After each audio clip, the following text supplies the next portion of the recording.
For Carey, nail polish isn't for getting pretty. It's war paint for her war on cancer. Because I have ovarian cancer, I'm going to pick a teal color today to put on my toes. Okay. Teal is the color for ovarian cancer awareness. Carey has had recurring ovarian cancer for the past 6 years and a double mastectomy in 2008. In the spring of 2011, she started on a chemotherapy drug called Doxil that appeared to be working. But after a few months, the only factory that makes Doxil shut down, causing a shortage across the country. It is extremely frustrating to know that there is something out there that might, as my doctor had originally put it, put me into a remission situation, and I can't get it.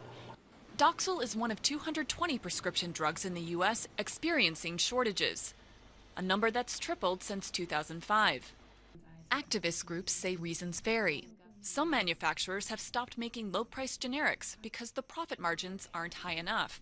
For others, quality issues have halted production. We've seen some quality control issues, and that's a reason for at least some of the drugs that are in shortage currently across the board. We've seen things like glass shards in chemotherapies, metal shavings in drugs, and so there's some major problems that are causing some of these shortages. 6 months have passed since Carey last had Doxil, and the news at her last doctor's appointment wasn't good. The new chemo she's taking made her hair fall out, and though not related to the drug shortage, her breast cancer has come back.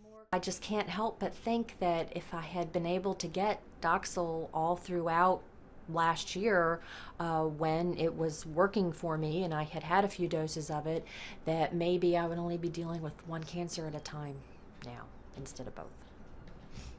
Janssen, the company that produces Doxil, declined an interview, but said in an email that restoring a reliable supply of Doxil was their most urgent priority. In the battle against cancer, timing is everything. When Carey most needed Doxil, the supply couldn't meet her demand.